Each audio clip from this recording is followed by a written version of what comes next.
Thank you for tuning in to Koppen with Comic. I'm Brian Koppen. We're with comic Natalie Gifford.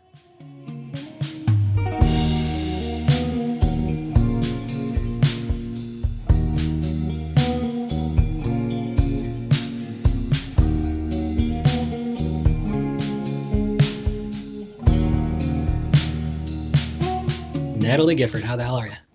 Good. How are you doing, Brian? Oh, so happy to be talking to you. And so, when the virus ends and stand-up comedy opens back up, where are they going to see, women stand-up show, and where can they find you online in the meantime? Well, okay, it's interesting you asked that. So, hopefully when things start opening back up and we're allowed to come out of hiding, you can check Women Stand Up. We are doing shows currently at the Crane Theater. We were doing Oh, it at the Wow Project, but now we are trying to do monthly shows at the Crane Theater. So you can keep up with that at our Instagram, which is woman.stand.up. But for right now, we are trying to do things over Zoom, a very interesting media. and so, yeah, Uh, how did that kind of like, what did technologically speaking, is there any issues that you had starting on Zoom? Because everybody's slowly figuring out what works and what doesn't. right, yeah. So we had our show recently, this last Thursday, and it was very interesting. We realized some people don't know how to mute their mics, and that adds for an extra kind of variable, very factor. Some people are talking. We had someone who was very interested in their cat and what they were doing.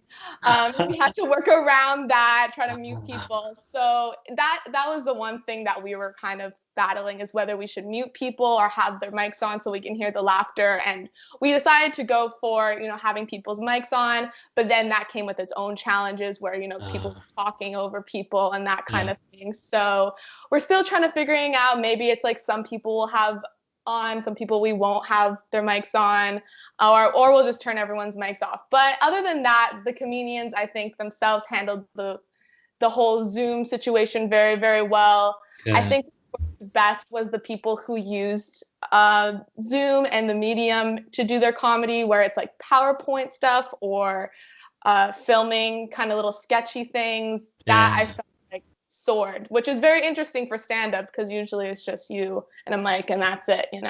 Oh, good. Yeah, we just had Dan Goodman on, and he has a shtick a pole in it, which is a combination comedy pole dancing Oh, event. And he said one thing that works is I think he uses Zoom for Business, which allows people to, even if their mics are muted, they can chat. And I mm, like that a lot because if you're not, and Joe Gorman was just on and he said, well, I want people to, it's nice if somebody zoomed for them to laugh demonstrably. I want to be able to visually see it. But the mhm. chat thing allows people to be like, oh, I like that joke without interrupting the funny comedians. Right, right. So maybe there's something there trying to get through chat rather than actually having it out loud. Yeah, because I want to be able to tell you guys that was hilarious. But if my mic is off, and or some people are turning the mic back on right at the end, so that people can hear the applause. But I would love to be able to be like, oh, I liked that bit without, without bothering Natalie Gifford. Totally. And then you get that. It's interesting because it's hard to like feed off the audience when it's just you and your screen. Exactly. It's a very weird type of interaction. But yeah, maybe there's something there with the chat bar. Have to But look it's into that not. next So time. it's not. So it sounds like although people could buy tickets on that, before it happened, they could go on Eventbrite and buy tickets for women stand up. Mhm. How are we supposed to watch it after the fact? Do we have to buy tickets to watch it after the fact? Can we even buy it? Can we even watch it after the fact? Right. So we do have it recording. I mean, that's a great thing about doing things online is then you can just automatically record them. So we do have it recorded. We're trying to figure out the logistics on uploading it, Okay. but we will keep people in contact on how to go about watching the recording either over Instagram or on our website, which is Women Stand Up NYC. So it might be posted there, but we will make sure that people get a recording or just DM us if you want a recording, because we do have that and we want to be able to give you guys a show even if you weren't able to come on the night. And actually, it's interesting. You don't have to buy a ticket or anything to see the recording, but the ticket we decided basically to donate Good. the money that we made for the show, and we ended up making like $1,400, which was really crazy. Wow. Yeah, and we are donating it to the Actors Fund to Oh, help relieve good. artists during COVID-19. So And all it the sounds like, proceeds will be going there. and you are, although you're probably not going to directly benefit from that, you are a working actor in New York City, and you're actually you've been acting all over the world. I think I see in your bio here that although you went to NYU and got your BFA in acting, like you also went to Italy and you acted there, and England and you acted there, and you're originally from Canada. Yes. So I've been, even my studying in New York was abroad for me, being from Vancouver, Canada. Yeah, so so I studied in New York, and then luckily, if anybody's went to NYU, you know that they always like to push the abroad experiences. It's like you haven't lived unless you went Yeah. somewhere else. So I was like, Fun. okay, this must be the go-to thing. So a few summers ago, there was a program in Italy, in Florence, Italy, and it was a Commedia dell'arte program. And, I've always, as an actor, gravitated towards comedy and Commedia dell'arte. If you know what it is, it's like masks and there's very stock characters. It's very physical acting. And it's really a lot of fun. So I got to basically go to this beautiful campus. It's called Villa La Pietra in Florence. And I got to do some really fun Commedia dell'arte pieces out in the gardens, outside. We also did. So the commedia thing means it's comedy. Like, could you have had your choice between drama and comedy, and you chose comedy? No, yeah, it's Okay. Commedia dell'arte is strictly comedy. It's a strictly comedic art form Okay. that actually is from Italy, which is Okay. what makes it so amazing to be able to study it there, like in Italy. Wow. That's Um, yeah, it was really fun. It was really hot though, because we had to wear a lot of layers and we had these masks on, and it was like the heat of Florence in the summer, but it added to the comedic effect. I was just like sweating, drenched in your own sweat by the end. you deserve hazard pay. I think you should tap some of that actors fund. Let me tell you, I know, you guys work hard. yeah, it was labor. It was brutal though, but it was really like an amazing experience. It honestly felt like I was doing summer camp. And we got to also work with these other actors who are a lot more like professional, who had their own company, and we ended up doing the Odyssey with them. And I do Irish dancing too, so I got to teach my whole class how to Irish dance. I realized I'm not a good teacher in that regard. Trying to get them to do a jig was very tricky, and I felt really bad. But it added to the comedic element, so that was great. But And then in England, was that another comedy theater program or no? Was it study abroad through NYU? yes, it was another one of those study abroad through NYU. I feel like I Okay. should just be the ambassador of study abroad through NYU. Well, yeah, as long as it was a good experience, but was theater as well, and was that comedy theater? Yeah, that was theater as well. It was Shakespeare. So I studied at the Royal Academy of Dramatic Arts in London, and it was Shakespeare centric, which again was really cool because it all stemmed from there. And again, we got to do a lot of like clowning scenes, which I personally loved because I'm definitely more comedic. But then for our final project, we did Julius Caesar, which was a little more on the dramatic side. There's not much Yeah. comedy and And killing of Caesar. how do you do with roles like that? Like, do you still enjoy drama, or do you find that like, yeah, I can do it, but my talents are slightly wasted because, people should be laughing at what I'm doing. Totally. I like drama. I like a good cathartic, cry session. I love it.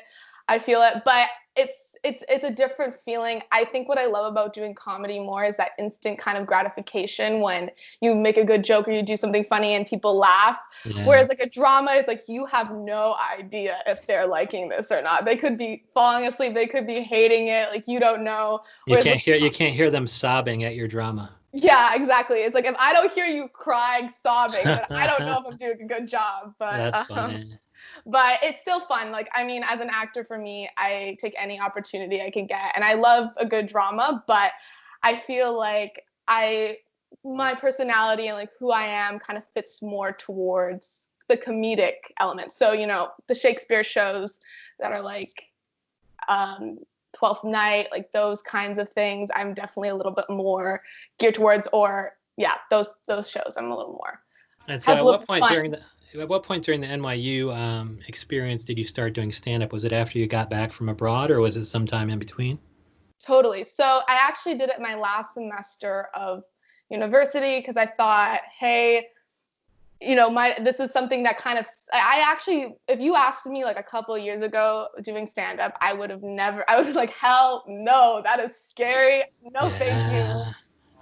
But my last semester I did a comedy class, and one of the things you could do was stand up. And I was like, you know what? I'm in a class setting, might as well just give it a shot. Yeah. And at first, my teacher, and I thought, okay, this is great. I'm going to do it in front of my classmates. Perfect. It's not going to be scary. But then my teacher was like, no, no, no, you have to like go to open mics and do it in front of like strangers. And I was like, oh, no. As part of the class grade or no? It was like, yeah, it was part of the class. And because Oh, at the end, the whole thing is where we're going to film it. So my teacher was like, I don't want you filming it and it be your first time performing it. yeah. So we're like, that makes sense, but that's terrifying. So we did. So again, I mean, I feel like I'm sure every comedian who did their first open mics felt this way. Like you didn't think you could do it, and then you went up there and then you did it, and you're like, oh my God, wait, this is awesome. Yeah. This is so cool. It's such an adrenaline rush. It's so empowering. So But I mean, how were you able to so successfully kind of do productions, overseas and NYU and things in front of, a large number of people and then have trepidation with respect to open mics? Was it because the material was your own? Like you really had to put your money where your mouth is as far as, I wrote this and if it gets a laugh, it's because of me. And if it doesn't get a laugh, it's because I'm not funny. total, yeah, you hit the nail on the head. I think there's something about it's really vulnerable reading your own work out loud. Like there's so many things you can, as an actor, you just can blame everyone else. Like, it's the director's fault. The writing sucked. Like, you can kind Uh, of blame anyone else. But when it's just you up there, it's only you. Like you're the one that wrote it. You're the one standing there. So yeah. the judgment is completely on you. But then it's more rewarding that way, because if you can Yeah. get a laugh, if you can entertain people, then you're like, oh, I did this myself. I was able to come up here. I was able to do this. So it was really rewarding. But yeah, it was definitely, even with all the acting training, it was definitely terrifying to do at first. And it gives you when they're laughing at your material, it gives you that energy boost that, you indicated might be missing from, when you tried to foray into Zoom, you were worried a little bit that the energy would not be there. But it sounds like you guys are working around that, and you're keeping the energy in the performance. Totally, totally, yeah, 100%. And so, like, at what point, are you doing, because you have a drama background, do you find yourself more likely to do characters or act out in your comedy act? It's interesting that you asked that question, because yeah, actually, I always thought my kind of comedy was more observational, more that kind of thing. But I found the things that work for me the most are actually like character things, like character driven. And it's interesting because my last show that I did, the one that was over Zoom, I kind of did this character who was really like thriving during quarantine. But the thing that she was thriving was like, I was learning how to play the guitar, but it was like a Wii Guitar Hero guitar. I was learning how to like a Wii remote control, like kind of situation. So, and that was a little bit more sketchy. And I actually that kind of comedy for me seemed to work more than if I was just kind of me doing whatever the hell. Where can they find that? Can they find that on your TikTok? Or I know you're not on Twitter. Like, can I Right. reveal your Instagram, your the official Natalie Gifford account? Can I say what it is? Yes, you can go. Okay, it's XO Nat with two T's and then OX, and she indicates that she created this when she was slightly younger. But Yes. but this is where, is the sketch video of the person thriving in quarantine, is that here, or is it going to be embedded on nataliegifford.com? I will probably most likely put it on nataliegifford.com, which is my website. But yeah, you can totally check that out there for sure. Yeah, some of this, I must feel like you do really well on Twitter because, somehow, I think Matt Bouchel was a former guest and he's doing a lot of these hugely popular videos where he's taking these little, he actually did a monologue, like he was just walking along the street with his mask on, and I think he overdubbed a monologue of what he's thinking. Like, and he's thinking, Oh. oh, that person's too close to me, blah, blah, blah. Oh, it must be nice to have that kind of mask, blah, blah, blah. But, some of these things are super popular because it's hitting, the nail on the head of, and I almost think he did that too. People who are bragging too much on the stuff they're doing in quarantine. Like I think that, Totally. like, yeah, I think that yours could be super popular, especially if you have such a strong acting background. Like, what kind of are you? Is your equipment pretty solid where it's easy for you to bang out like a comedy sketch video? I mean, I got my phone. Which is I probably got what most my people are using. Yeah. yeah, I got my good old trusty phone, which, again, like so many things can be made on an iPhone nowadays. So that's been good. And then I have like a mic, which is nice. But I think also the beauty of it just lies in the fact that everything's a little bit rough and everyone's doing things from home and it's not Yeah. like super professional looking. Yeah. And so, I Mhm. mean, I really think, yeah, that stuff, since you're such an actor, I think that, man, I mean, I guess people can find you via XONATTOX, or they can find you via women.stand.up, or they can find Right, you via nataliegifford.com. But it's so much more shareable, on something like a Twitter or something. So right. yeah, I'm just gonna keep pressuring her on Twitter until I see that account to share, because I love sharing this content. Yeah. It's so nice to see these comedians who are former guests they're just fucking nailing it. Like Maria Dakota's just got written up in the Rolling Stone because she did the Andrew Cuomo impression, and Oh, I'm like, my yeah. lord, like these people are so fucking talented, and I've been so lucky. So I can't wait for the day where Natalie Gifford just is getting Yeah. retweeted by Jimmy Fallon, etc.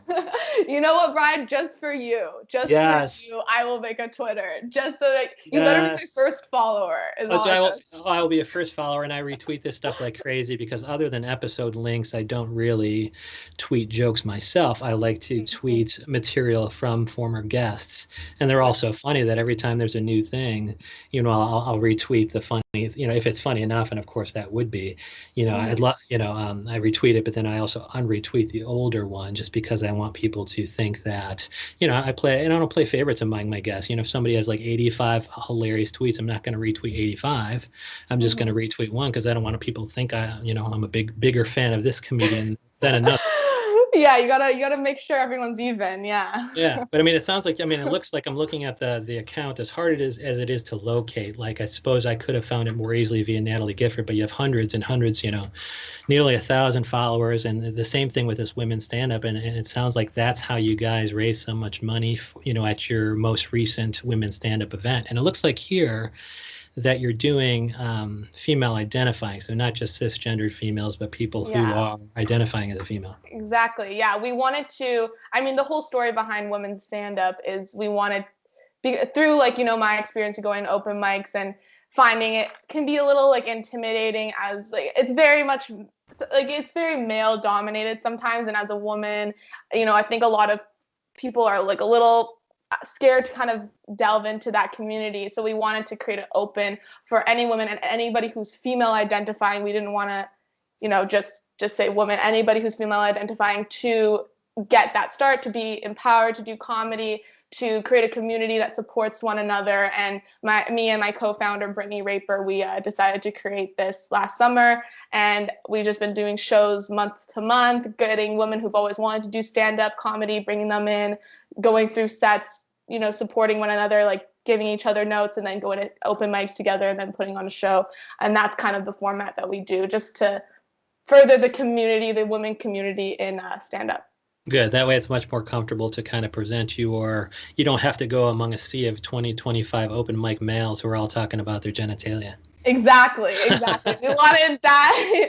We wanted the complete opposite of that. And It's like, it yeah, it's was like Brittany Raper. What do you want to do? The opposite of that. the The opposite of opposite. 20 male comics talking about their dick.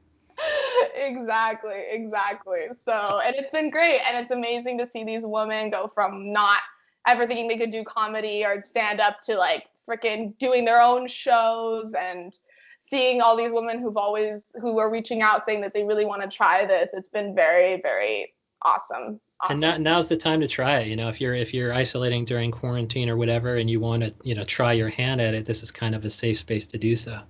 Totally, totally, yeah. And you can, and no one has anything else to do, so there'll be people watching you.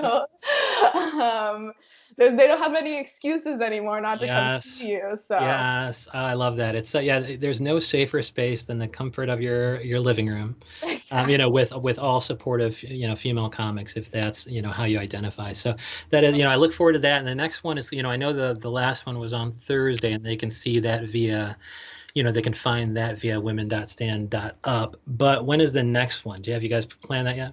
We are hoping to do. We haven't planned it officially, so this is completely off the record. But Well, I mean, it's on the record, but it's well, tentative. yeah, it's on the record, but very, very tentative. I think because it went so well last time, we might be doing one in June. But again, we don't know for sure if that's going to happen, depending on things, what June's going to look like. Will they also So be able to find that on NatalieGifford.com? totally. You'll be able to find it.